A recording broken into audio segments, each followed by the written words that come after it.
ఇవాళ ఇవాళ థర్స్డే, గురువారం సాయంకాలం మరి మనం అందరం చేరి రాగలిగాము. ఇవాళ జోసఫ్ అన్న గారు గాస్పెల్ అకార్డింగ్ టు మాథ్యూ మత్తయి సువార్తలో ఇదివరకే ఆరంభం చేశారు. మరి ఇవాళ మళ్ళా అదే సువార్త నుంచి తను మనకు సందేశాన్ని ఇస్తారు. మనం శ్రద్ధగా ఆలకించి విని ఆత్మీయ మేలు పొందుదాము. మరి ఈవేళ మీటింగ్ని ప్రార్థనతో ఆరంభం చేసుకున్నాం. మన మధ్య ఉన్న డానియల్ వెంకటరత్నం అన్న గారు ప్రార్థన చేసి నడిపించవలసిందిగా ప్రార్థిస్తున్నాం. ఓకే అన్నా. ప్రేమల పలుకు తండ్రి, దయల దేవా, మీకు వందనాలు, స్తుతులు, స్తోత్రాలు చెల్లిస్తున్నాము. సర్వాధికారివి, సర్వశక్తిమంతుడు, ఆది అంతమైన దేవుడు. లోకంలో జరిగే ప్రతి ఈవెంట్ మీ అనుమతి లేకుండా ఏది కూడా జరగదు తండ్రి. మీరు సమస్తమును మీ అదుపులో ఉంచుకున్నారు. దినాల్లో కరువులు రానయ్యాయని మరి అవి ముందే మీ ప్రవక్తలకు మీరు అందజేసి వారిని జాగ్రత్త పరిచిన దేవుడు. ఈ దినాలు మమ్మల్ని కూడా భద్రపరుచు కాపాడుతున్నందుకు వందనాలు. జీవం ఇచ్చినారు ప్రభావ, మీకు వందనాలు. గొప్ప రక్షణ ఇచ్చినారు, దానికంటే ప్రభావ మీతో నిత్యం ఉంటామని గొప్ప నిరీక్షణ ఇచ్చినారు, దాన్ని బట్టి మీకు వందనాలు చెల్లిస్తున్నాము. సర్వాధికారం నాకు ఇవ్వబడిందని చెప్పిన దేవుడు, సర్వలోకంకు వెళ్ళి సర్వ సృష్టికి సువార్తను ప్రకటించుడి అని చెప్పిన దేవుడు, శిష్యులకు ఇచ్చిన ఆజ్ఞను బట్టి ప్రభావ మీకు వందనాలు. ఈ దినాల్లో కూడా ప్రభావ నీకు ఎంతో మందిని సేవకులను మీరు ఆయా స్థలంలో పంపించి ప్రభావ ప్రజలను ప్రభావ ఆత్మీయ మార్గంలో నడిపించడానికి మీరు వారికి ఇస్తున్న విశ్వాత్మ నీకు సహాయం బట్టి మీకు వందనాలు చెల్లిస్తున్నాము. మరి ఒకసారి ఈ దిన పరిచయ నిమిత్తమై దాసుని మత్తయి సువార్తల నుంచి మేము లోతైన సత్యాలు నేర్చుకుని మా జీవితంలో వాటిని మేము ముందుకు దాంట్లో సాగి వెళ్ళడానికి మీ జ్ఞానంను, మీ సహాయం గ్రహించండి. మీ ఆత్మ సహాయంను, మీ ఆత్మ నిపుదల మీ దాసుని గురించి నడిపించమని మా సమయంతో దీవెనకరంగా ఆత్మీయ క్షేమాభివృద్ధి కలిగి చేసేదిగా చేయగలరని వచ్చిన వారందరిని బట్టి వందనాలు. రాబోయే వారిని కూడా మీరు సకాలంలో జాయిన్ అవ్వడానికి కూడా దయచేయమని యేసుక్రీస్తు నామమున పేరిట బ్రతిమాలు విడుచున్నాం తండ్రి. ఆమేన్. ఆమేన్. థ్యాంక్ యూ అన్నగారు. యోహాన్ గారు లేరు. అయితే ఇప్పుడు మనం ఒక పాట పాడుకుందామండి, కీర్తన. ఎవరైనా పాడగలుగుతారా ఉన్నవారిలో?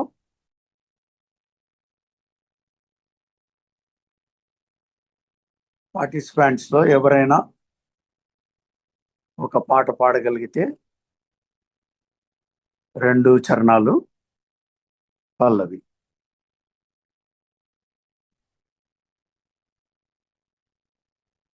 తిమ్మోతన్న గారు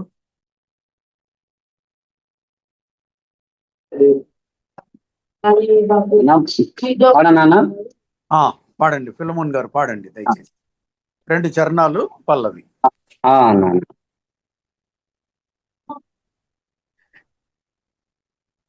ఎన్నో ఎన్నో మేలులు చేశావయ్యా, నిన్నే స్తుతింతును యేసయ్యా.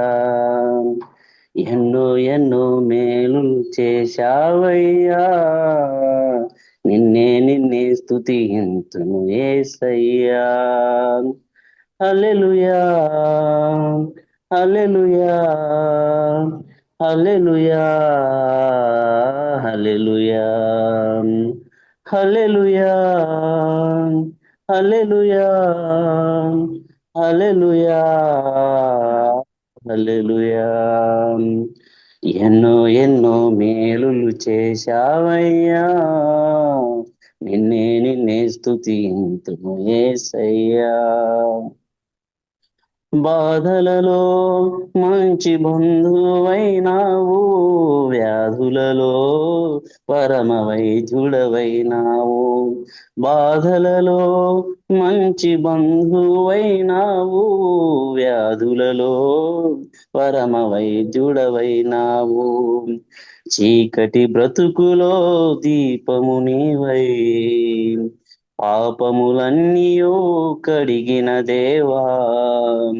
చీకటి బ్రతుకులో దీపము నీవై, పాపములన్నీయో కడిగిన దేవా. నా హృదిలో ఉదయించిన నీతి సూర్యుడా, నే బ్రతుకు దినములెల్ల నిన్ను వేడెదా. నా హృదిలో ఉదయించిన నీతి సూర్యుడా, నే బ్రతుకు దినములెల్ల నిన్ను వేడెదా. ఎన్నో ఎన్నో మేలులు చేశావయ్యా, నిన్నే స్తుతింతును యేసయ్యా. శోధనలో సొంత రక్షకుడైనావు, శ్రేష్ఠ ప్రేమ చూపు స్నేహితుడైనావు. శోధనలో సొంత రక్షకుడైనావు, శ్రేష్ఠ ప్రేమ చూపు స్నేహితుడైనావు. హృదయ వేదన తొలగించిన, కృపాక్షేమముతో నడిపించినావు. హృదయ వేదన తొలగించినావు, కృపాక్షేమముతో నడిపించినావు. నా కోసం భువికొచ్చిన దైవ మానవా, నా బ్రతుకు దినములెల్ల నిన్ను వేడెదా. నా కోసం భువికొచ్చిన దైవ మానవా, నా బ్రతుకు దినములెల్ల నిన్ను వేడెదా. ఎన్నో ఎన్నో మేలులు చేశావయ్యా, నిన్నే స్తుతింతును యేసయ్యా. ఎన్నో ఎన్నో మేలులు చేశావయ్యా, నిన్నే స్తుతింతును యేసయ్యా. అంతేనా అన్నా? Thank you brother. Thank you brother Solomon. అన్నా వెల్కమ్ అన్నా. ఎవరు వెల్కమ్ అన్నా. God bless you. వాక్యం అనే సమయం అండి. అయితే వాక్యం కొరకు బ్రదర్ వినయ్ గారు ప్రార్థిస్తే బాగుంటుందండి. వినయ్ గారు, బ్రదర్ వినయ్ గారు దయచేసి చేస్తాం. వినపడుతుందా బ్రదర్? ఎస్ అన్నా, ప్లీజ్. ప్రేమ కలిగిన మా ప్రియ పరలోకపు తండ్రి, మీ ప్రియ కుమారుడు మా ప్రభువైన యేసుక్రీస్తు పుణ్య నామమున మీకు వందనములు స్తోత్రములు చెల్లిస్తూ ఉన్నాం. ఈ సమయం ప్రోగ్రాంలో మీ కృపను కుమ్మరిస్తూ ఇంతవరకు నడిపిస్తున్న విధానమును బట్టి మీకు వందనాలు స్తోత్రాలు చెల్లిస్తా ఉన్నాం. ఇంకనూ సహాయం దయచేయమని వేడుకొనుచున్నాం. ప్రారంభ ప్రార్థన చేసినటువంటి ప్రియులను, కీర్తన పాడినటువంటి ప్రియులను బట్టి స్తుతిస్తా ఉన్నాం. అదేవిధంగా నాయన వాక్య సందేశం అందిస్తున్నటువంటి దైవజనులు మీ ఆత్మచేత నింపండి. మా అత్తయ్య సువార్త మీద నాయన నీ దాసుడు అద్భుతమైనటువంటి సందేశాలు, ఆత్మీయమైనటువంటి సందేశాలను అందిస్తూ ఉంటుండగా అటు సందేశాల ద్వారా నాయన విరుచున్నటువంటి మేమును ఆత్మీయ మేలులు పొందే భాగ్యాన్ని దయచేయమని కూడా వేడుకొనుచున్నాం. కార్యక్రమాన్ని నడిపిస్తున్నటువంటి ప్రియులను బట్టి మీకు వందనాలు స్తోత్రాలు. క్రమంగా యోగ్యంగా నీ నామానికి మహిమకరంగా ఈ కార్యక్రమాన్ని జరిగించి మీ నామానికి మహిమ ప్రభావాలు ఆరోపించుకోమని, వినుచున్న మాకును ఆత్మీయ మేలులు, క్షేమము, నెమ్మది, అభివృద్ధిని కలిగించుమని, ఈ కార్యక్రమం అంతటి మీద మీ దీవెన ఆశీర్వాదాలు, మీ పరలోకపు దీవెనలు కుమ్మరించుమని మా ప్రభువైన యేసుక్రీస్తు అమూల్యమైన నామమున స్తోత్రం చెల్లించి ప్రార్థించి వేడుకుంటున్నాం మా తండ్రి. ఆమేన్. ఆమేన్. థ్యాంక్ యూ అన్న. ఓకే అన్న. అన్న జోసఫ్ అన్న గారు దయచేసి మీరు వాక్యం స్టార్ట్ చేయండి అన్న. ఓకే.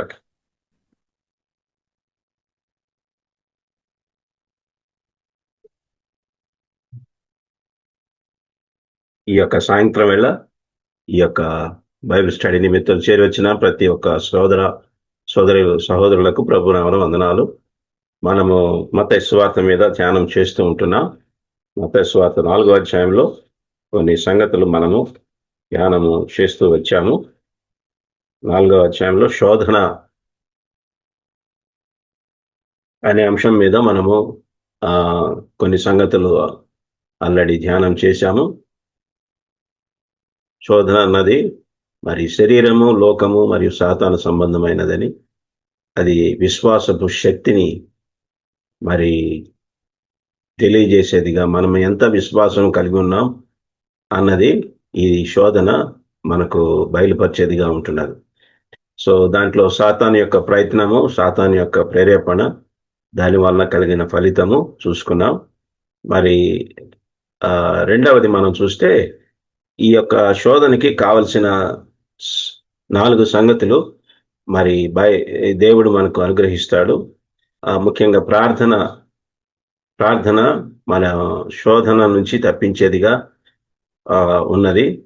గెత్సెమనే తోటలో కూడా వారు ప్రార్థన చేయకపోవడం వల్ల శోధనకు గురైనట్టుగా పేతురు శోధనకు గురై ఆ యొక్క మల్కు అనే దాసు చెవి తెగనరికాడు. ఆ తర్వాత యేసు ప్రభువునే కాదన్నాడు. తర్వాత లూకా 3:23లో మనం చూస్తాము, తండ్రి యొక్క ప్రేమ మనల్ని మరి శోధన నుంచి మనల్ని దూరంగా ఉంచుతుందని మనం చూస్తున్నాం. మూడవది, పరిశుద్ధాత్మ శక్తి చేత మనము యేసు ప్రభు ఎలాగూ ఆ శోధనను జయించగలిగాడు, మనం కూడా ఆ పరిశుద్ధాత్మ శక్తి చేత మనము గెలవగలమన్నది ఇక్కడ మనకు స్పష్టంగా కనిపిస్తున్నది. నాలుగవది, పరిశుద్ధ లేఖనాలు. యేసు ప్రభు వాక్యాన్నే వాడాడు. వాక్యం అనే ఖడ్గముతో సాతానును ఎదిరించి మరి గెలిచినట్టుగా మనం చూస్తుంటున్నాం. పోయిన వారం ఆదాము శోధన, అబ్రహాం శోధన, యోసేపు శోధన, దావీదు శోధన కూడా మనం చూసుకుంటూ వచ్చాం. అయితే ఈ దినాన మనకు మరి ముందు కొన్ని వచనాలు చదివిన తర్వాత మనము ముందుకు సాగుదాము. మత్తయి సువార్త 4వ అధ్యాయము 1 నుంచి మరి 9 వరకు మనం చదివితే 11 వరకు చదువుదాం. అప్పుడు యేసు అపవాది చేత శోధింపబడుటకు ఆత్మ వలన అరణ్యమునకు కొనిపోబడెను. 40 దినములు 40 రాత్రులు ఉపవాసం ఉండిన పిమ్మట ఆయన ఆకలిగొనగా ఆ శోధకుడు ఆయన యుద్ధకు వచ్చి, నీవు దేవుని కుమారుడవైతే ఈ రాళ్లు రొట్టెలగునట్లు ఆజ్ఞాపించమనెను. అందుకు ఆయన, మనుషుడు రొట్టె వలన మాత్రము కాదు గాని దేవుని నోట నుండి వచ్చి ప్రతి మాట వలన జీవించును అని వ్రాయబడి ఉన్నదనెను. అంతట అపవాది పరిశుద్ధ పట్టణమునకు ఆయనను తీసుకొని పోయి దేవాలయ శిఖరమున ఆయనను నిలవబెట్టి, నీవు దేవుని కుమారుడవైతే క్రిందికి దుమ్ముకుము, ఆయన నిన్ను గూర్చి తన దూతలకు ఆజ్ఞాపించును, నీ పాదం ఎప్పుడైనాను రాతికి తగలకుండా వారు నిన్ను చేతులతో ఎత్తుకొందరు అని వ్రాయబడి ఉన్నదని ఆయనతో చెప్పాను. అందుకు యేసు, ప్రభువైన నీ దేవుని నీవు శోధింపవలదని మరి ఒక చోట వ్రాయబడి ఉన్నదని వానితో చెప్పాను. మరలా అపవాది మిగుల ఎత్తైన ఒక కొండ మీదికి ఆయనను తోడుకొని పోయి ఈ లోక రాజ్యములన్నింటినీ వాటి మహిమను ఆయనకు చూపి, నీవు సాగిలపడి నాకు నమస్కారం చేసినలా వీటినన్నిటినీ నీకు ఇచ్చేదనని ఆయనతో చెప్పగా, యేసు వానితో, సాతానా పొమ్ము, ప్రభువైన నీ దేవునికి మొక్కి ఆయనను మాత్రం సేవింపవలను అని వ్రాయబడి ఉన్నదనెను. అంతట అపవాది ఆయనను విడిచిపోగా ఇదిగో దేవదూతలు వచ్చి ఆయనకు పరిచర్య చేసిరి. కనుక మనకు 3 సువార్తలలో ఆ పరిశుద్ధాత్మ దేవుడే యేసు ప్రభువుని శోధింపబడడానికి ఆయనను కొనిపోయినట్లుగా మనకు రాయబడుతుంటున్నది. కనుక మనము దీనిని బట్టి మనకు స్పష్టంగా అర్థమవుతున్నది, శోధింపబడటం మంచిదే, కానీ మనము జాగ్రత్తగా లేకపోతే, వాక్యము ప్రార్థన లేకపోతే ఈ శోధనలో పడిపోయే వారంగా ఉంటామన్నది మనము స్పష్టంగా కనిపిస్తుంటున్నది. ఎంతో మంది గొప్ప గొప్ప మరి దేవుని సేవకులే శోధనలో పడిపోయిన వారుగా మనం చూస్తుంటున్నాం. కాబట్టి దావీదు ప్రార్థన అనుభవం ఉన్నది, వాక్యానుభవం ఉన్నది, అయినా కానీ నేను పాపము చేయకుండానట్లు నీ ఆజ్ఞలను నా హృదయంలో ఉంచుకొని ఉన్నాను అని చెప్పిన దావీదే మరి అంత గొప్ప ప్రార్థనా పరుడు, మరి వాక్యం నెరిగిన వాడు. అయినా కానీ శోధనకు గురయ్యాడంటే ఇంకా మన పరిస్థితి చూడండి ఎట్లా ఉంటుందో. అయినను మనకు స్థిరమైన పరిశుద్ధాత్మ మనకు ఉన్నాడు కాబట్టి ఆయనను బట్టే మనము ఈ స్థితిలో ఉన్నాము. లేకపోతే మనకు ఇంత సహాయం లేకపోతే మనము ఎప్పుడో శోధనకు గురై ఉండేవాళ్ళం. కనుక అందును బట్టి దేవుని ఎంతగానో స్తుతించాల. మనలో ఉండి ఆయన మనల్ని బలపరుస్తూ ముందుకు నడిపిస్తున్న ఆ యొక్క పరిశుద్ధాత్మ దేవుని బట్టి మనం ఎంతగానో దేవుణ్ణి స్తుతించాల. కనుక ఇక్కడ మనము చూసినట్లయితే సమస్య, సవాలు, సేవా క్రమము, ఈ 3 సంగతులు ఇక్కడ కనిపిస్తాయి. శోధనలో. మనం ఇక్కడ చూసుకున్నట్టుగా మరి యేసు ప్రభు 40 దినాలు ఉపవాసం ఉండిన పిమ్మట మరి ఆయనకు ఆకలి వేసినట్టుగా మనం చూస్తుంటున్నాం. కరెక్ట్గా సాతాను ఆ సమయానికి అక్కడ చేరుకున్నాడు. ఆయనకి బాగా ఆకలి వేసింది. మరి సాతానుడు ఏమంటున్నాడంటే, ఆ శోధకుడు ఆయన దగ్గరకు వచ్చి, నీవు దేవుని కుమారుడవైతే ఈ రాళ్ళు రొట్టెలగునట్లు ఆజ్ఞాపించుమనెను. అందుకు ఆయన, మనుషుడు రొట్టె వలన మాత్రము కాదు గాని దేవుని నోట నుండి వచ్చు ప్రతి మాట వలన జీవించును అని వ్రాయబడి ఉన్నదని. మొట్టమొదటిగా ఈ శోధనలో మొట్టమొదటిది ఆహార సమస్య. రెండవ సమస్య ఆలయ సమస్య లేక ఆత్మీయ సమస్యను మనం చూస్తాం. మూడవది ఆధిపత్య సమస్య. సాతానుడు అన్నీ చూపించి, ఇదిగో నేను నీకు ఇచ్చేస్తాను, నువ్వు నన్ను మొక్కితే అని చెప్పాడు. కనుక ఈ 3 సమస్యలు ప్రతి శోధనలో ఒక రకంగా కనిపిస్తుంది. అంటే శరీరానికి సంబంధించిన శోధన ఉండొచ్చు, లోకానికి సంబంధించిన సమస్య ఉండొచ్చు, మరి సాతానుకు సంబంధించిన సమస్య ఉండొచ్చు కదా. కాబట్టి ఈ యొక్క సమస్య మన జీవితాలని కొన్నిసార్లు కృంగదీస్తాయి. మనము శ్రమ గురించి మాట్లాడేటప్పుడు ఆ సంగతులు మనము వివరంగా చెప్పుకుందాం. సమస్యలు లేని వారు విశ్వాసుల్లో ఒక్కరైనా మరెవరైనా ఉంటే, ఇప్పుడు చేరొచ్చిన వాళ్ళలో ఎవరైనా ఉంటే వాళ్ళు మీ చేయి చూపించవచ్చు. మాకు సమస్య లేదు, ఏ ఒక్క సమస్య లేదని చెప్పగలిగిన వాళ్ళు ఎవరైనా ఉంటే వాళ్ళు తెలియచేయచ్చు. సో సమస్య అనేది ప్రతి వారికి ఉన్నది. దేవుడు ఎందుకు సమస్యలను అనుమతిస్తాడంటే, మన జీవితాల్లో ఆయన వైపు సమస్యకి సమాధానము జవాబు దేవుని దగ్గర ఉన్నది అని చెప్పి ఆయన వైపు తిరగాల, ఆయన మీద ఆధారపడాలా అన్న ఉద్దేశంతోనే దేవుడు సమస్యలను అనుమతిస్తాడు మన జీవితాల్లో. ఈ సమస్యలు లేకపోతే మనం దేవుని మాట వినము, దేవుని వైపు చూడము. కనుక ఆ సమస్యలు, ఆ శ్రమలు అవన్నీ ఉండడం మన జీవితంలో అది అవసరమే. కనుక ఇక్కడ మనం చూస్తున్నాము, మొట్టమొదటిగా ఆహార సమస్య. యేసు ప్రభుకి ఆకలేసింది కనుక ఆ ఆకలి తీరాలంటే ఏదో ఒకటి తినాల. సాతానుడు దాన్ని మరి అడ్వాంటేజ్గా తీసుకొని ఇప్పుడు యేసు ప్రభుని శోధించడానికి ప్రయత్నిస్తున్నాడు. ఇక్కడ ఒకటి గమనించాలా, ఎక్కడ మనము బలహీనంగా ఉంటామో అప్పుడు సాతాను మన మీద దాడి చేస్తాడు. ఏ విషయంలో అయితే వాడు గమనిస్తూనే ఉంటాడు. మనము మరి ఎక్కడ బలహీనంగా ఉన్నాము. ఆదాము హవ్వతో ఏమన్నాడు? ఏదన్నా చెట్టు ఫలములు తినకూడదని చెప్పినా అని అంటే, ఇవన్నీ తింటున్నారు, ఇది ఒక్కటి తినట్లేదు ఎందుకు అని చెప్పి సాతానికి అనుమానం వచ్చి ఆ ప్రశ్ననే అడుగుతున్నాడు. కనుక ఎంత క్షుణ్ణంగా గమనిస్తున్నాడో, పరిశీలనగా మనం గమనిస్తున్నాడో సాతానుడు, అది మనము గ్రహించాల. కనుక ఏ విషయంలో అయితే మనము బలహీనంగా ఉన్నామో ఆ విషయాన్ని వాడు దానిని బట్టి శోధన ప్రారంభిస్తాడని ఇక్కడ ఇప్పుడు యేసు ప్రభుకి ఇమ్మీడియట్ గా కావాల్సింది ఆహారం. ఎందుకు 40 దినాలు ఉపవాసం అంటే సామాన్యమైన సంగతి కాదు. ఒక్కరోజు ఒక్క పూట తినకపోతేనే మనకు చాలా కష్టం అనిపిస్తుంది. కనుక 40 దినాలు ఏమీ లేకుండా ఉన్నాడు అంటే, మరి ఈ రోజుల్లో ఉపవాసం అంటే కొన్ని మంచినీళ్ళు తాగుతారు, కొంతమంది జ్యూస్ తాగుతారు, కొంతమంది మరి అలాగూ ఏదో ఒకటి పల్చటి నీరు, ఏదో మజ్జిగను అట్లా తీసుకొని అది ఉపవాసం అంటారు. అవన్నీ కరెక్ట్ కాదు. ఉపవాసం అంటే దేవునికి దగ్గరకు రావడానికి మనము మరి వాక్యము, ప్రార్థనలో ఎక్కువగా సమయం గడపడమే ఉపవాసము. ఏకాగ్రత కలిగి, మరి ఇప్పుడు చూడండి, మీరు జూమ్ మీటింగ్ లో ఉన్నారు, మరి మనము కొంతవరకు చెప్పగలం ఏంటంటే, అందరూ 100% ఇక్కడ చేరి వచ్చిన వారిలో 100% వాక్యం వింటున్నారని చెప్పలేము. ఎందుకంటే జూమ్ లో ఎవరు ఎట్లా ఉంటారో మనకు తెలియదు. మనము ఫిజికల్ గా కూడుకున్నప్పుడే చాలా మంది, కొంతమంది నిద్రపోతుంటారు, కొంతమంది మాట్లాడుకుంటూ ఉంటారు, కొంతమంది అటు ఇటు తిరుగుతుంటారు. ఎన్ని చెప్పినా వాళ్ళు చేస్తూనే ఉంటారు.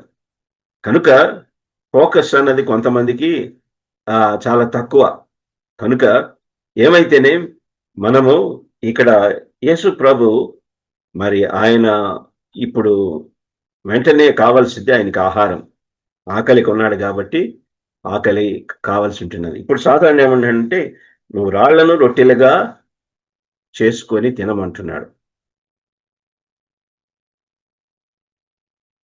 ఇక్కడ యేసు ప్రభు ఆయన సృష్టికర్త.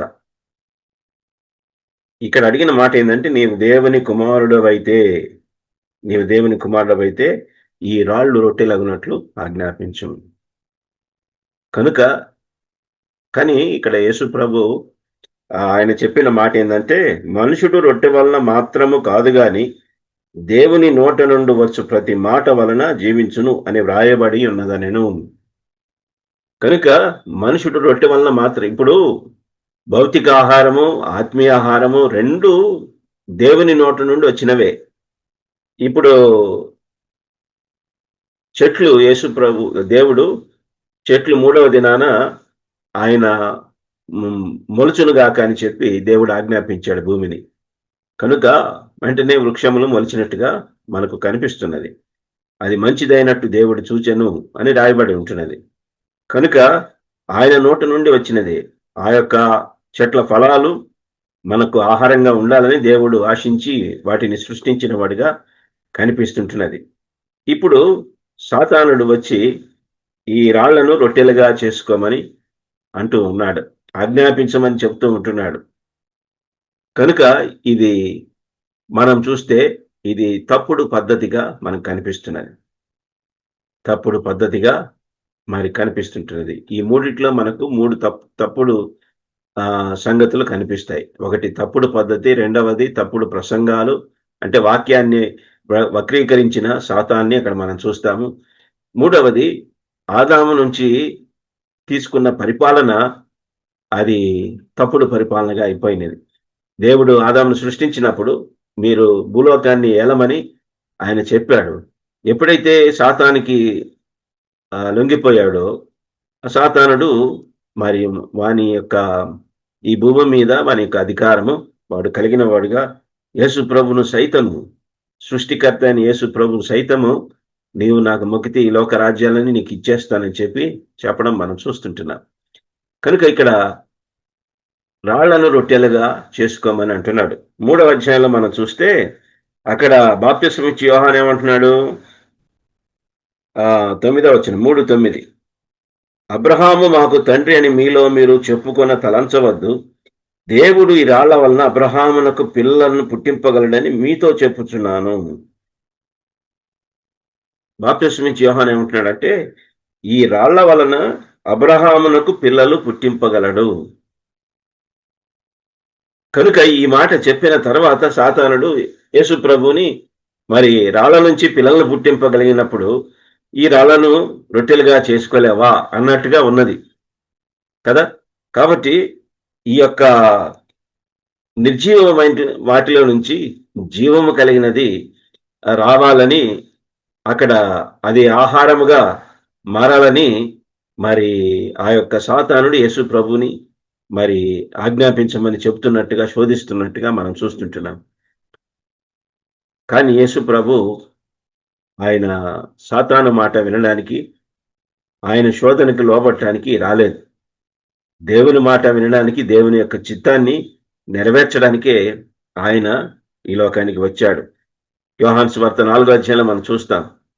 ఆయన దాహము కొని ఆ యొక్క సమరయ స్త్రీకి దాహం అడిగాడు, కానీ నీళ్లు తాగాడా?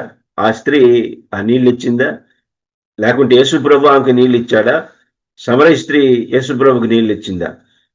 మనం చూస్తే యేసుప్రభు యొక్క దాహం ఏమిటంటే ఆ సమరయ స్త్రీ యొక్క దాహాన్ని తీర్చడమే ఆయన యొక్క దాహంగా మనం చూస్తాం. ఆమెకు ఆ జీవజలం ఇచ్చిన వాడుగా మనం చూస్తుంటున్నాం. ఆయన యొక్క ఆహారం ఏంటంటే తండ్రి యొక్క చిత్తాన్ని నెరవేర్చుటే ఆయనకు ఆహారమని మనం చూస్తుంటున్నాం. కనుక తండ్రి యొక్క చిత్తాన్ని నెరవేర్చడానికి మరి యేసు ప్రభు ఈ లోకానికి వచ్చాడు. అది ఆయనకి ఆహారం అని మనం చూస్తుంటున్నాం. కనుక ఇక్కడ మరి సాతానుడు యేసు ప్రభుని నువ్వు దేవుని కుమారుడు అయితే, ఇప్పుడు మనకు చాలాసార్లు ఎవరైనా మనకు ఈ మాట అంటే, నిజంగా నువ్వు క్రైస్తవుడు అయితే నువ్వు ఇలా చేయని లోకస్తులు ఎవరైనా అంటే మనకు రోషం వస్తుంది. నేను నిరూపించుకుంటా, నేను క్రైస్తవుడిని, నేను నిజమైన క్రైస్తవుడు విశ్వాసిని నేను నిరూపించుకుంటా అని మనము కొంచెము రోషంగా మాట్లాడతాం. కానీ అలా మంచిది కాదన్నది ఇక్కడ యేసు ప్రభు నుంచి మనం నేర్చుకుంటున్నాం.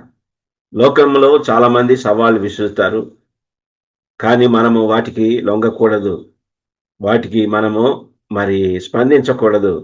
మనము యేసు ప్రభు ఎలాగూ చెప్పాడో ఆ వాక్యాన్ని మనము అలాగూ చెప్పవలసి ఉంటున్నది. ఇక్కడ ఒక మాట మనం చూస్తే, మనుషుడు రొట్టె వలన మాత్రము కాదు గాని దేవుని నోట నుండి వచ్చు ప్రతి మాట వలన జీవిస్తాడు అని ఉన్నది. ఇశ్రాయేలు ఏమన్నారంటే, నిర్గమాకాండం 20వ అధ్యాయంకి రండి.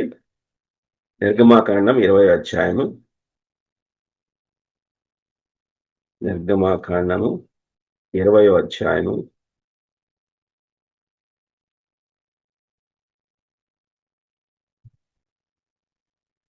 19వ వచనం. ప్రజలందరూ ఆ ఉరుముల మెరుపులు, ఆ బూరధనియు, పర్వత ధూమమును చూచి భయపడి తొలగి దూరముగా నిలిచి మోషేతిట్లనిది, నీవు మాతో మాట్లాడము, మేము విందుము. దేవుడు మాతో మాట్లాడినడెలా మేము చనిపోవుదుము. అందుకు మోషే, భయపడకుడి, మేము పరీక్షించుటకును మీరు పాపము చేయకుండానట్లు ఆయన భయము మీకు కలుగుటకును దేవుడు ఏం చేశానని ప్రజలతో చెప్పాను. చూసారా, ఇశ్రాయేలు ఇక్కడ ఏమంటున్నారు? దేవుడు మాతో మాట్లాడితే మేము చచ్చిపోతాం అంటున్నాడు. యేసు ప్రభువు ఏమంటున్నాడు? దేవుని నోట నుండి వచ్చే ప్రతి మాట వలన మనుషుడు జీవిస్తాడని చెప్తున్నాడు.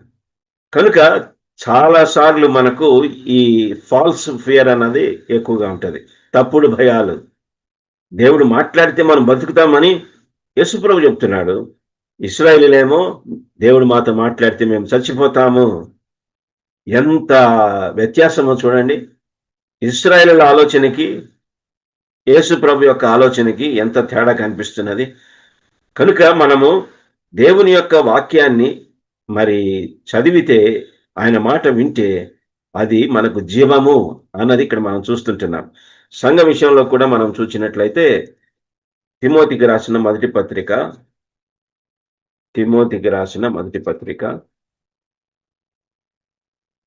3వ అధ్యాయము 15వ వచనం. అయినను నేను ఆలస్యం చేసిన దేవుని మందిరములో అనగా జీవము గల దేవుని సంఘములో జనులు ఎలాగూ ప్రవర్తింపవలెనో అది నీకు తెలియవలనని ఈ సంగతులు నీకు రాయిచున్నాను. ఆ సంఘము సత్యమునకు స్తంభమును ఆధారమునై ఉన్నది. ఆ సంఘము సత్యమునకు స్తంభమును ఆధారమునై ఉన్నది. ఏ సంఘమైతే సత్యమును అనుసరించి మరి ముందుకు సాగుతుందో ఆ సంఘంలో జీవం ఉంటుంది. ఇది ఈక్వేషన్. సత్యమున్న చోట జీవం ఉంటుంది, సత్యం లేని చోట మరణం ఉంటుంది. కనుక అబద్ధము అంటే ఇంకా మరణమే, సత్యము అంటే జీవము.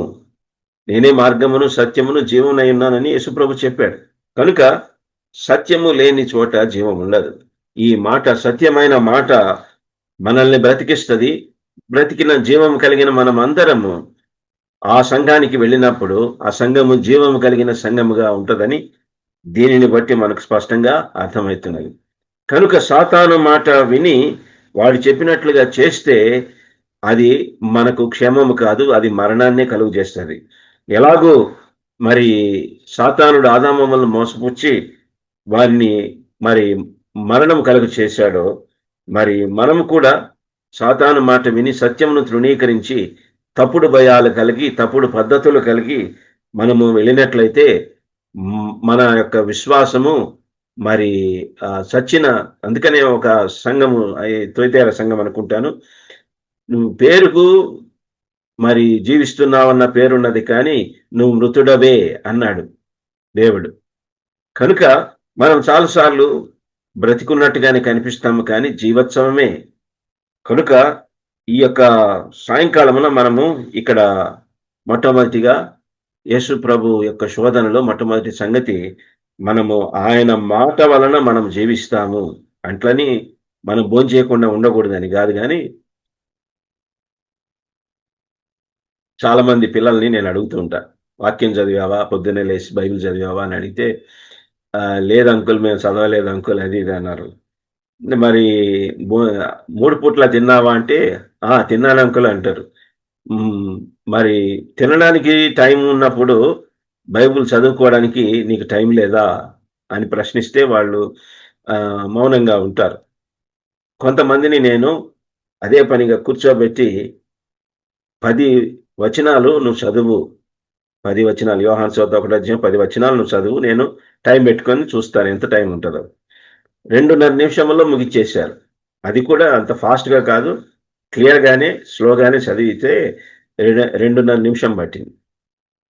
నేను చెప్పాను 10 వచనాలు చదువు చాలు, రోజుకు 10 వచనాలు చాలు, 2.5 నిమిషం లేదా 3 నిమిషాలు వేసుకో, ఇంకొక 2 నిమిషాలు నువ్వు ప్రార్థన చేయి, 5 నిమిషాల్లో నీ బైబిల్ స్టడీ అయిపోతుంది, నువ్వు నీ స్కూల్కి వెళ్ళొచ్చు కదా, మరి సంతోషంగా స్కూల్కి వెళ్ళొచ్చు, కాలేజీకి వెళ్ళొచ్చు. కనీసం 5 నిమిషాలు నువ్వు దేవునికి ఇయ్యలేవా అని చెప్పి అడిగిది చాలాసార్లు చెప్తాను. కానీ పిల్లలు చాలామంది, తల్లిదండ్రులు కూడా అలానే ఉన్నారు. అది చాలా విచారకరమైన సంగతి. తల్లిదండ్రులు పిల్లలకి వాక్యము బైబిల్ చదువుకోమని చెప్పరు. అందుకనే ఈ రోజుల్లో యవనస్తులు చర్చిల్లో కనిపించడం లేదు. నా భార్య యొక్క అక్క కూతురు అమెరికాకు పోయింది చదువుకోవడానికి. ఆ అమ్మాయిని దగ్గర ఉన్న అసెంబ్లీకి అటాచ్ చేశాం. ఆ అమ్మాయి వెళ్ళినప్పుడు అంత 60 సంవత్సరాల పైనే ఉన్న ముసలోళ్ళు ఆ సంఘంలో ఉన్నారంట. ఒక్క యవనస్తుడు, ఒక్క యవనస్తురాలు లేదు. ఈ అమ్మాయిని చూడంగానే వాళ్ళకంతా ఎంత ప్రేమ పుట్టుకొచ్చిందో. ఇంకా వాళ్ళకి యవనస్తులు లేరు, వాళ్ళ ప్రేమను చూపించాలన్నా లేరు. కాబట్టి ఈ అమ్మాయిని వారు నీకేమి కావాలో చెప్పు, మేము అన్నీ చేస్తాం అని చెప్పి వారు ఎంతగానో వాళ్ళ ప్రేమను కనపరిచారని తెలిసింది. కాబట్టి ఈ రోజుల్లో ఎందుకు సంఘాల్లో పిల్లలు లేరంటే బైబిల్ చదవకపోవడమే. బైబిల్ చదివితే మనం జీవిస్తాం. దేవుని నోట నుండి వచ్చి ప్రతి మాట వలన మనం జీవిస్తాము, శోధనను జయిస్తాము. కనుక బైబిల్ చదవకపోతే మనం శోధనలో పడిపోయే వారంగా ఉంటాం. యేసు ప్రభువే దానికి ఉదాహరణ. ఆయన వాక్యము తెలిసిన వాడిగా 12 ఏళ్ల వయసులో ఎక్కడ కూర్చున్నాడు చూడండి. యేసు ప్రభు 12 ఏళ్ల వయసులో ఎక్కడ కూర్చున్నాడు? లూకా సువార్త 2వ అధ్యాయము. లూకా సువార్త 2వ అధ్యాయము.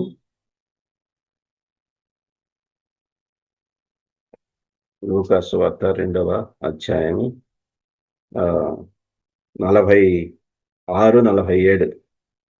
3 దినములు అయిన తర్వాత ఆయన దేవాలయంలో బోధకుల మధ్య కూర్చుండి వారి మాటలను ఆలకించుచు వారిని ప్రశ్నలు అడుగుచు ఉండగా చూచిరి. 47వ వచనం. ఆయన మాటలు వినిన వారందరూ ఆయన ప్రజ్ఞకును ప్రత్యుత్తరములకును విస్మయముందిరి.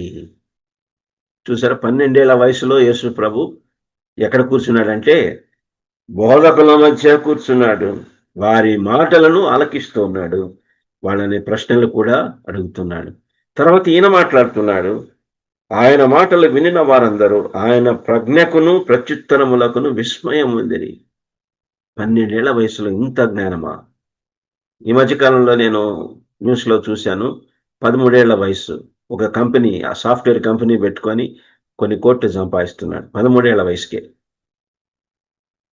ఉన్నారు కొంతమంది జీనియస్లు, చిన్న వయసులోనే అన్ని నేర్చేసుకొని మంచి మంచి బిజినెస్లు వాళ్ళు చేస్తూ ఉన్నారు.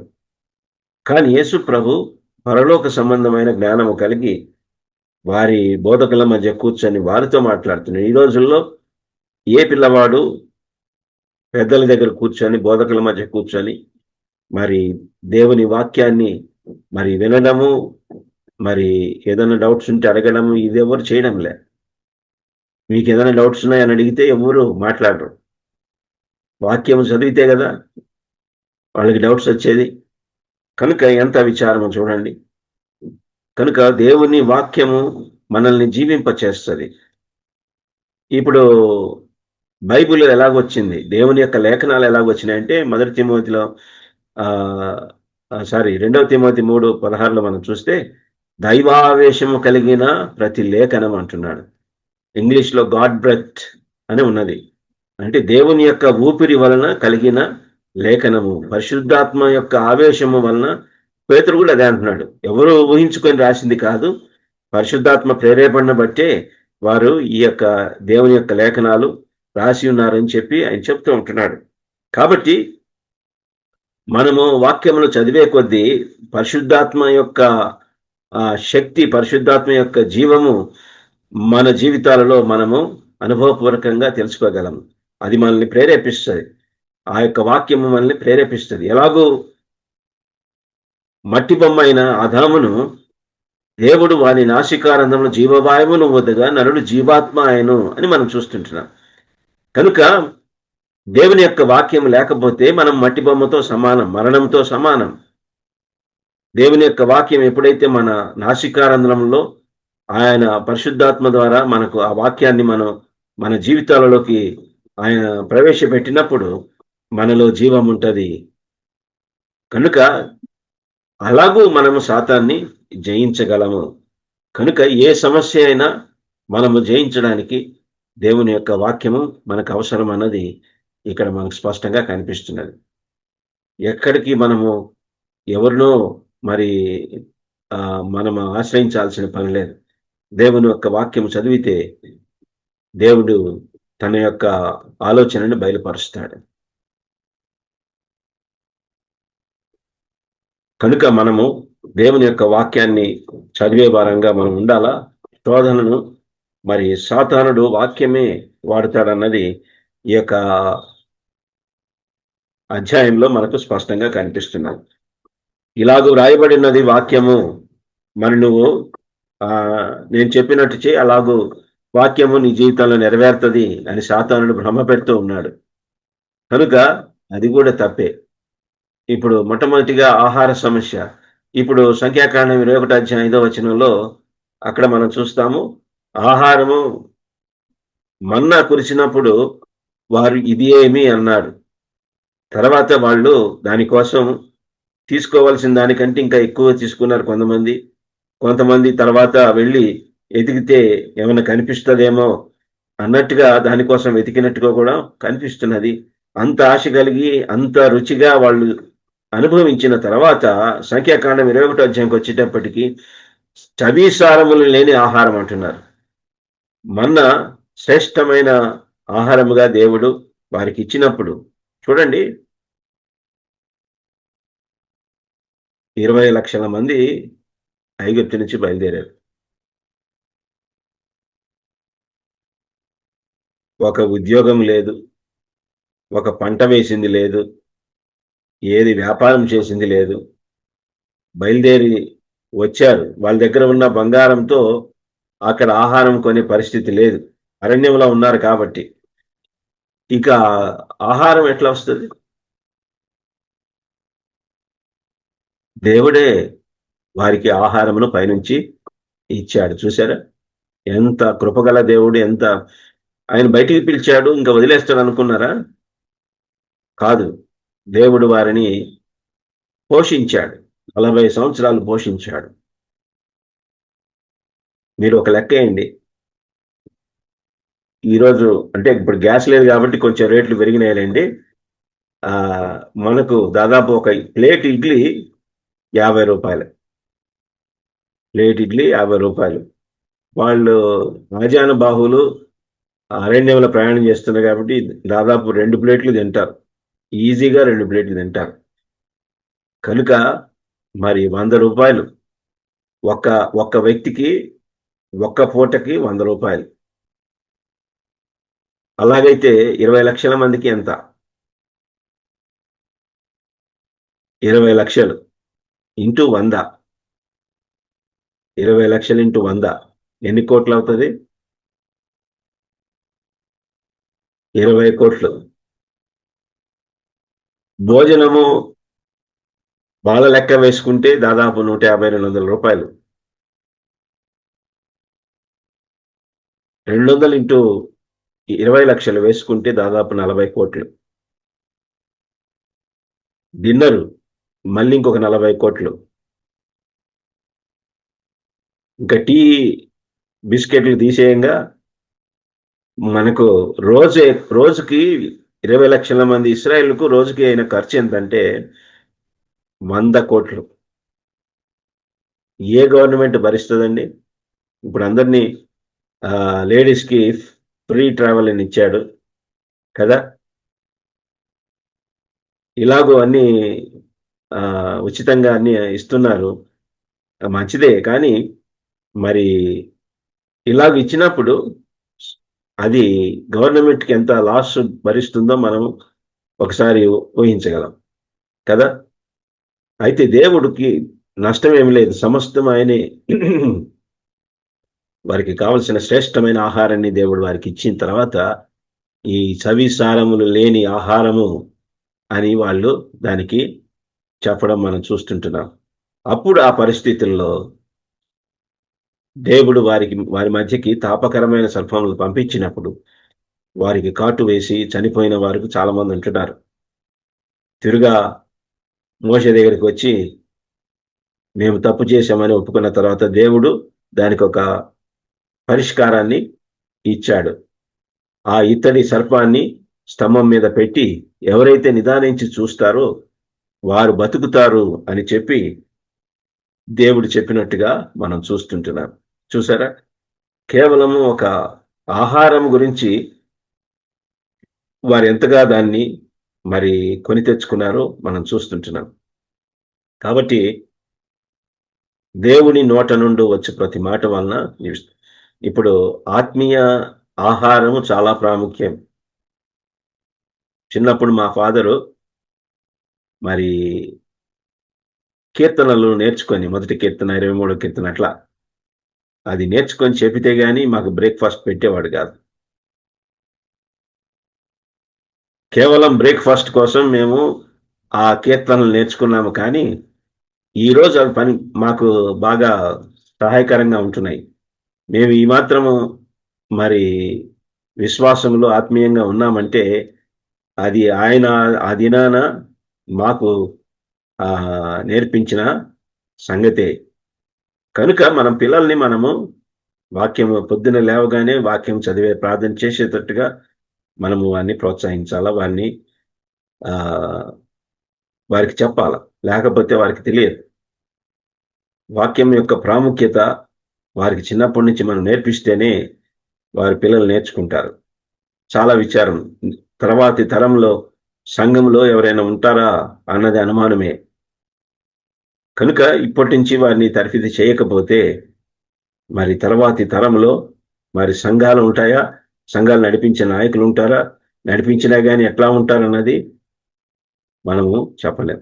ఇప్పటి నుంచి మనము పిల్లల్ని సరి అయిన తర్ఫీదు ఇవ్వకపోతే, వాక్యం చదివేటట్లు చేయకపోతే వాళ్ళు శోధనకు గురి అవుతారు, సాతానుకు సంబంధులుగా ఉంటారు, సాతాను గుప్పిట్లో ఉండిపోయి ఇక ఎందుకు పనికిరాని వారుగా ఉంటారు, అలాగనే నశించిపోయేవారుగా ఉంటారు. కనుక మనము పిల్లల్ని ప్రోత్సహిద్దాం, మనము చదువుదాం, మన పిల్లల్ని ప్రోత్సహిద్దాం, దానివల్ల మనలో జీవం ఉంటుంది. రెండవది ఆత్మీయ సమస్య లేక ఆలయ సమస్య. ఇప్పుడు సాతానుడు యేసు ప్రభుని మరి అక్కడ దేవాలయం పైకి తీసుకొని పోయిన వాడిగా మనం చూస్తుంటున్నాం. అక్కడి నుంచి దూకు అంటున్నాడు కదా, 4వ అధ్యాయం 6వ వచనం, నీవు దేవుని కుమారుడవైతే క్రిందికి దుమ్ముకుము, ఆయన నిన్ను గూర్చి తన దూతలకు ఆజ్ఞాపించును, నీ పాదం ఎప్పుడైనను రాతికి తగలకుండా వారు నిన్ను చేతులతో ఎత్తికొందురు అని వ్రాయబడి ఉన్నదని ఆయనతో చెప్పినట్టుగా మనం చూస్తుంటున్నాం. కనుక ఇక్కడ ఆలయ సమస్య, ఆత్మీయ సమస్య. మొదటిది మనకు అది శరీరాశగా కనిపిస్తున్నది. శరీరాశ, శరీరాలు కోరుకునే ఆ కోరికలకి తగ్గట్టుగా సాతాను శోధించేవాడుగా ఉంటున్నాడు. రెండవది మనకు ఇది జీవపు డంబం, పై నుండి కిందకి దూకాల, వాక్యంలో రాయబడినట్టుగా దేవుడు తన దూతలకు ఆజ్ఞాపిస్తాడు, నీ పాదములకు రాయి తగులకుండా ఆయన మరి ఎత్తి పట్టుకుంటాడు అని చెప్పి సాతానుడు యేసుప్రభుని శోధిస్తూ ఉన్నాడు. కానీ యేసుప్రభు ఏమన్నాడు? ప్రభు అయిన నీ దేవునిని నీవు శోధింపవలదని మరి ఒక చోట వ్రాయబడి ఉన్నదని వానితో చెప్పాను. ప్రభు అయిన నీ దేవుని నీవు శోధింపకూడదు అని చెప్పి యేసు ప్రభు సాతానికి మరి ఖచ్చితంగా చెబుతూ ఉంటున్నాడు. మనము దేవుణ్ణి శోధించే వారముగా మనం ఉండకూడదు. అది సాతాను సంబంధమైన కార్యమని మనం చూస్తుంటున్నాం. కనుక సాతానుడు వాక్యమే వాడతాడండి. సాతానుడు వాక్యమే వాడతాడు. చాలాసార్లు మనము ఈ విషయాల్లో చాలా పొరపాటు పడుతున్నాం. కొంతమంది సహోదరులు మరి వాక్యాన్ని బోధించేటప్పుడు మరి అది సత్యాన్ని బోధించినట్టుగానే కనిపిస్తుంది. సత్యమే బోధిస్తారు, నిజమే.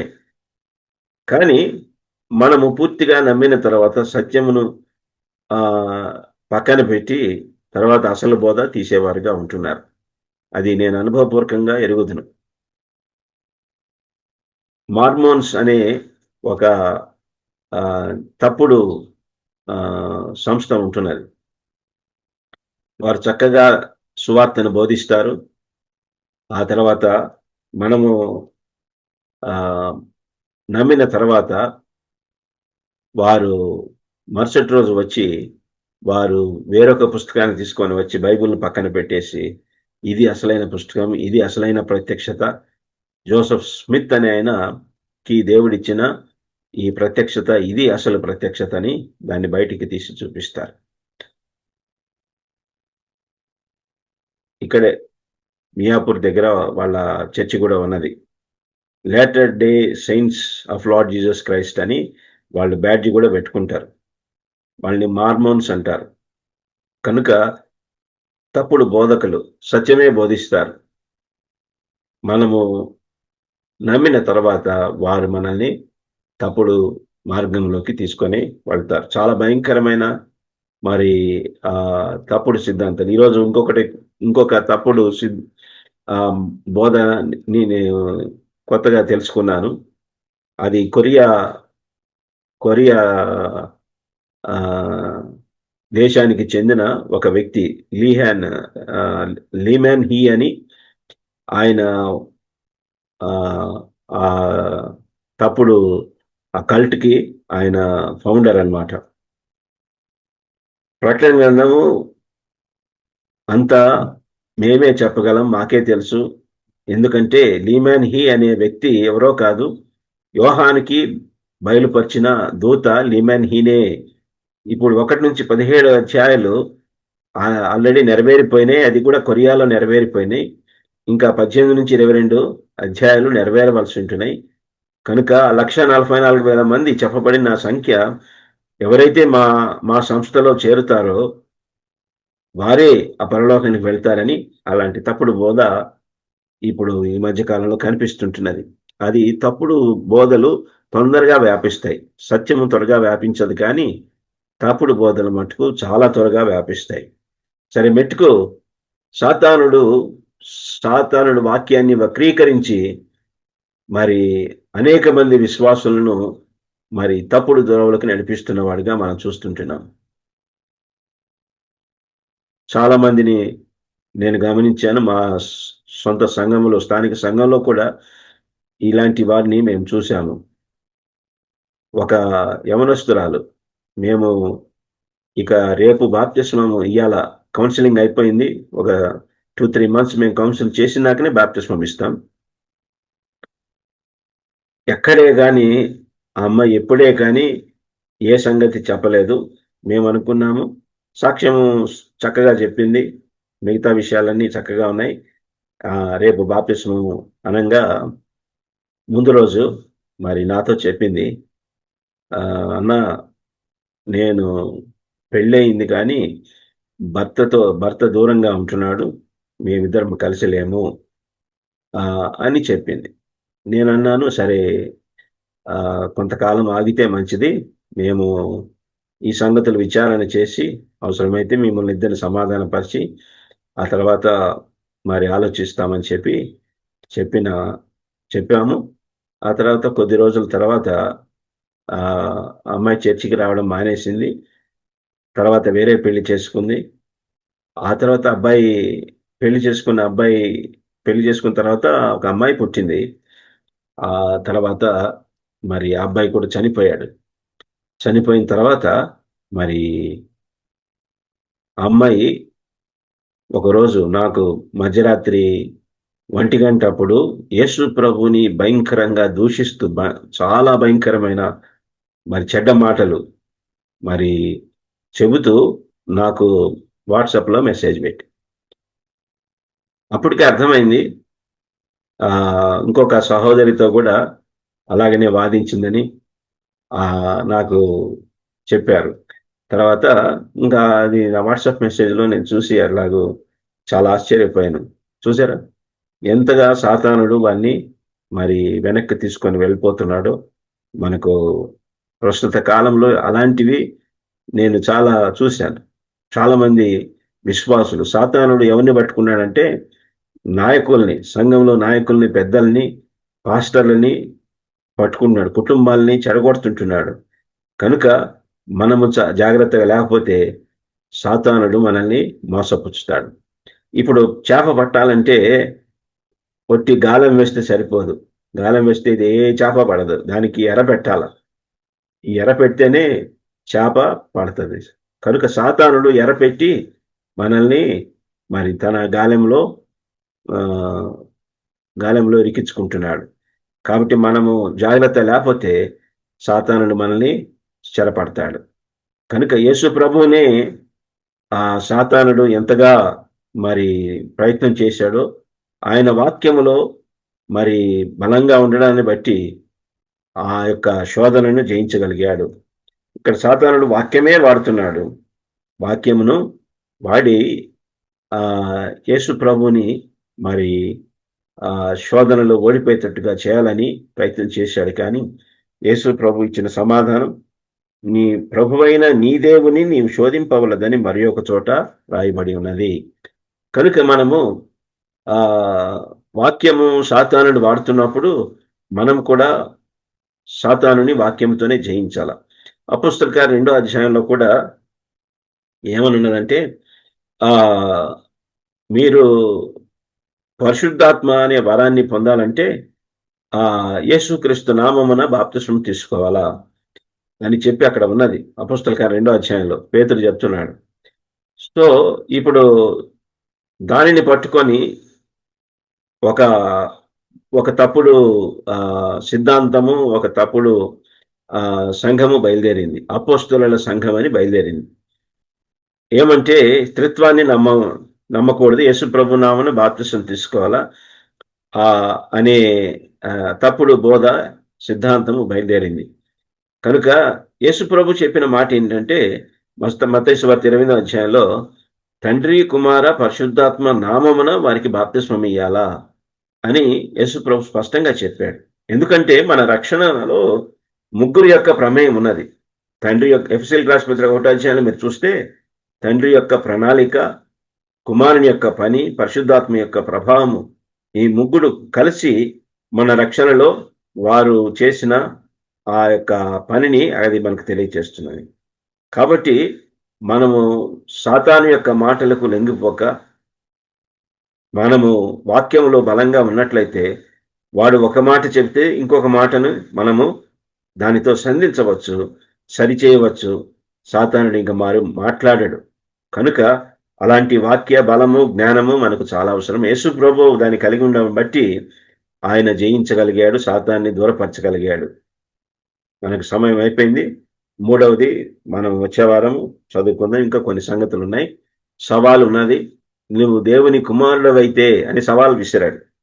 కాబట్టి ఆ సవాలు గురించిన సంగతులు, తర్వాత సేవా క్రమము. ఎందుకంటే ఈ క్రమము అన్ని శోధనలో వేరువేరుగా కనిపిస్తుంది. ఇక్కడ మట్టుకు శరీరము, లోకము, ఇక్కడ శరీరము, సాతాను, లోకము మత్తయి సువార్తలో, లూకా సువార్తలో శరీరము, లోకము, సాతాను క్రమం మారిపోయింది. సో ఇవన్నీ మనము స్టడీ చేద్దాము.